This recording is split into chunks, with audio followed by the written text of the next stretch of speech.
Vous voyez la peur s'exprimer?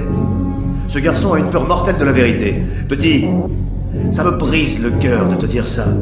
Mais je pense que tu es un jeune homme très perturbé et que tu es très désorienté. Je pense que tu vas toujours chercher tes réponses au plus mauvais endroit. Ah, vous avez raison, ouais, je suis vraiment perturbé, je suis vraiment désorienté, ça c'est vrai, ouais. Et j'ai peur, hein, j'ai vraiment peur. Vraiment peur, oui, parce que je pense que vous êtes cet enfoiré d'Antéchrist. Bon, j'ai quelques histoires à vous raconter. La première, c'est celle d'Augustin, un jeune homme qui a fini à l'hôpital parce qu'il a défendu un groupe de filles face à un groupe de racailles. Here we go again. Les jeunes femmes se faisaient suivre et harceler dans la rue. Augustin s'est interposé et s'est fait tabasser pour ça. C'est le récit qui a circulé sur les réseaux sociaux, partagé par pas mal de responsables politiques, vidéos et témoignages des proches du garçon à l'appui. Il a vu 4 jeunes filles qui se faisaient embêter par des racailles. Et mon fils est allé voir les jeunes filles en leur demandant ce qui se passait. Et effectivement, il les embêtait. Donc il s'est mis entre les jeunes filles et les garçons. Et là, il y en a un qui l'a assommé par derrière. Il est tombé.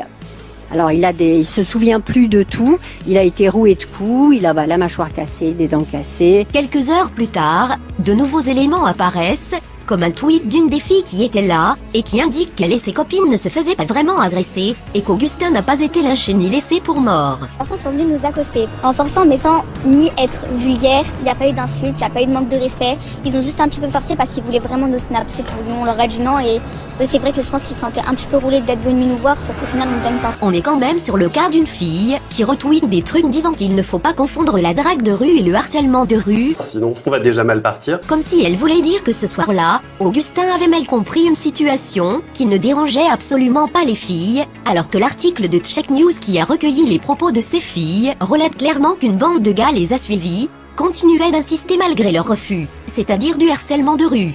Mais bon, cette fille retweet aussi quelqu'un qui affirme que c'est pas si grave parce que ça arrive tous les jours. Ah bon? On est face à une jeune femme qui semble avoir une grande tolérance pour ce type de comportement, et quand on voit qui elle suit sur Twitter, c'est pas très étonnant, vu le milieu culturel dans lequel elle baigne. Culturellement, c'est un voyage. À partir de là, Ostpolitique, le binôme du Zuldan ouvrez les guillemets, a partagé sur Twitter un communiqué de la Jeune Garde de Lyon, un groupe antifa, affirmant que non seulement l'agression d'Augustin était une manipulation de l'extrême droite, mais qu'en plus ce sont au contraire les individus décrits comme les racailles qui ont subi une agression raciste de la part d'Augustin, puisque celui-ci est militant à l'Action française. Tout ça n'est qu'une mise en scène fasciste, Augustin n'a pas été tabassé, il s'est juste pris un coup de poing, et puis les filles n'ont pas été agressées, elles se sont juste fait suivre et draguer lourdement. Voici comment les jeunes militants de gauche résument cette affaire.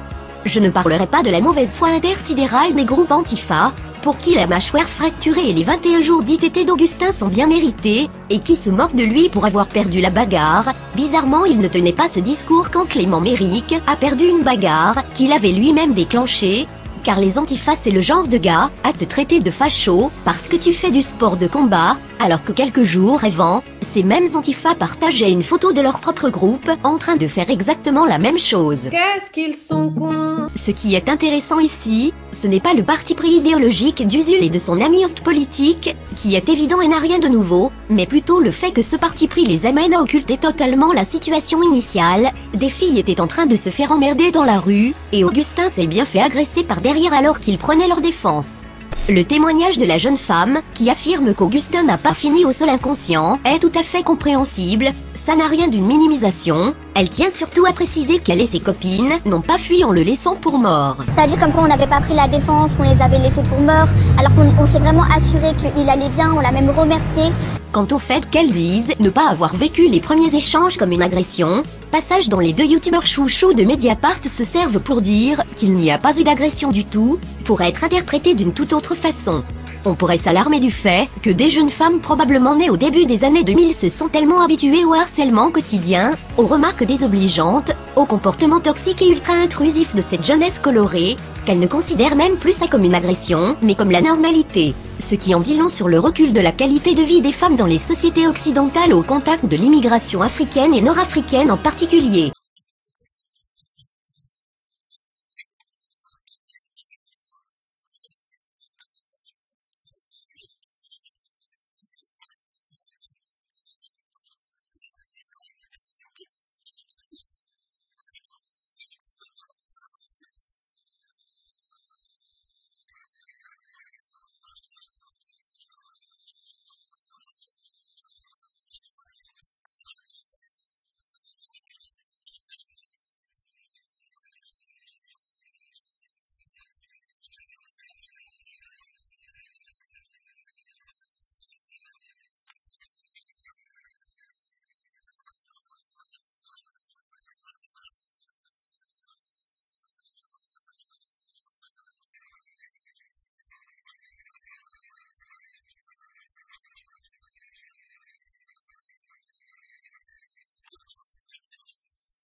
On pourrait faire ce travail d'analyse, décrire ce phénomène d'acclimatation, mais pour ça ne comptez pas sur les deux gugus d'ouvrir les guillemets. La sociologie est une discipline objective, certes, mais on a le droit de choisir ses sujets, n'est-ce pas? Certains qui tentent de se rabattre sur le bus, et c'est tout aussi compliqué. Beaucoup m'ont dit d'ailleurs. Ostpolitique va quand même jusqu'à écrire ceci: les jeunes femmes étaient bien harcelées, mais pas physiquement.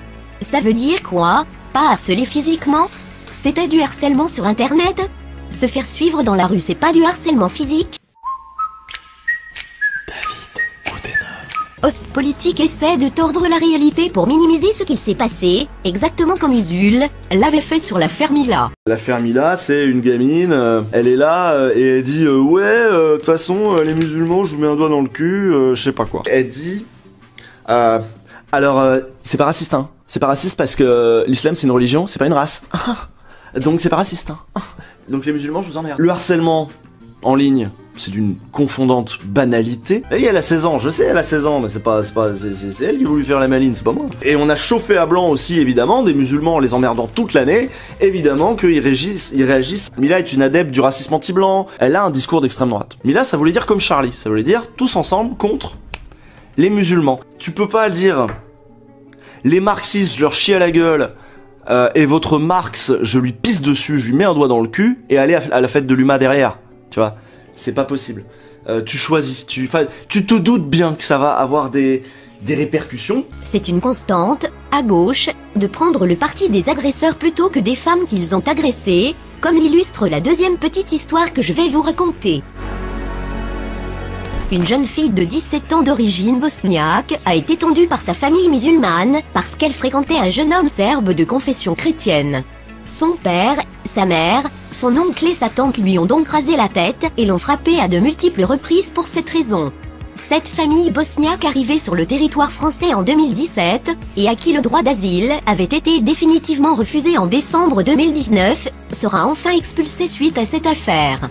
En guise de réaction, le député Aurélien Taché, ex-militant du Parti Socialiste puis de la République En Marche, désormais membre du groupe parlementaire Écologie Démocratie Solidarité, a affirmé sur Twitter que cette expulsion était synonyme de haine anti-musulmane. Oui, vous avez bien lu, quand une jeune musulmane est tondue par sa famille parce qu'elle a une relation avec un chrétien, Aurélien considère que le problème c'est l'islamophobie. Lorsqu'on vomit, on vide son estomac en rejetant une partie de son contenu par la bouche. Monsieur Taché, qui passe son temps à défendre le hijab et qui estime que le serre-tête est l'équivalent du voile islamique pour les catholiques, ce monsieur donc n'a pas eu un mot pour la jeune fille victime de cette humiliation et de cette violence. Au contraire, il a clairement pris la défense de ses bourreaux parce qu'ils sont musulmans. Mais Triolas, le célèbre avocat de Twitter, a lui aussi réagi à l'annonce de leur expulsion en publiant une photo de femme tondue à la Libération, avec ce petit commentaire: « Il est vrai que tondre des femmes n'est absolument pas dans notre culture. » Oui, Triolas a bien osé cette comparaison. Tondre sa propre fille en France en 2020 parce qu'elle fréquente un chrétien, et tondre des femmes soupçonnées de collaboration dans une France qui vient d'être occupée par le Troisième Reich dans un conflit qui fut le plus grand de l'histoire de l'humanité. Aucun problème donc à comparer, symboliquement, la jeune victime bosniaque à une collabo, et le jeune homme chrétien à un occupant nazi. La dégueulasserie à la fois intellectuelle et morale, dont font preuve Taché et Eolas ici n'est pas anodine, elle révèle quelque chose d'inéluctable. À gauche, c'est la réduction des femmes au silence, car le simple vécu de celles-ci, leur retour d'expérience, est à lui seul un argument puissant en défaveur du changement de peuple qui s'opère en France. J'aimerais pour finir vous parler rapidement d'Éric Fassin. Mais si, vous savez, c'est ce sociologue régulièrement mis en avant par France Culture et France Info, et qui nous explique que le racisme à l'égard des Blancs non seulement n'existe pas, mais en plus n'est même pas concevable, que celui-ci ne peut tout simplement pas exister, la preuve les sciences sociales n'en parlent pas. Le racisme anti-blanc n'existe pas pour les sciences sociales. Ça n'a pas de sens. Ta gueule! Eh bien sachez que ce monsieur, en plus de considérer la laïcité comme un outil islamophobe, et les réunions interdites aux Blancs comme une très bonne chose, a signé une tribune contre la pénalisation du harcèlement de rue, afin de protéger les jeunes racisés, qui subissent déjà trop de répression en France. Autrement dit, Éric Fassin admet implicitement que le harcèlement de rue est très majoritairement l'œuvre de personnes non blanches, mais refuse de punir leurs agissements. En d'autres termes, Monsieur Fassin milite activement pour que vos mères, vos sœurs et vos filles continuent de se faire traiter de sales putes dans la rue par Farid et Abdelkader. Jamais vu un individu pareil, il devrait être en prison. Le choix que font Usul, Aurélien Taché, Eolas, Fassin et tous les autres est tout à fait clair, il est limpide, ils choisissent de sacrifier les conditions de vie des femmes en France, de faire d'elles les martyrs du vivre ensemble. Importer des populations issues de cultures violemment patriarcales et arriérées, en sachant sciemment que cela va mettre en danger des millions de femmes occidentales au quotidien, cela porte un nom, de la misogynie. Tout antiracisme, au sens où on l'entend habituellement, est nécessairement misogyne, puisqu'il organise de façon méticuleuse la destruction des libertés acquises par les femmes depuis plusieurs décennies. Et mécaniquement, tout féminisme est nécessairement raciste, au sens où on l'entend habituellement, car il implique de fait un rejet absolu de l'islamisation et de l'africanisation de nos sociétés. Merci d'avoir regardé la vidéo jusqu'au bout, merci à tous ceux qui me soutiennent sur Tipeee et sans qui cette chaîne ne pourrait pas exister, merci aussi à tous ceux qui partagent mes vidéos, qui s'abonnent, on vient de dépasser les 80 000 abonnés sur la chaîne, ça fait plaisir, on va pas se mentir, et surtout n'oubliez pas, tout ne fait que commencer.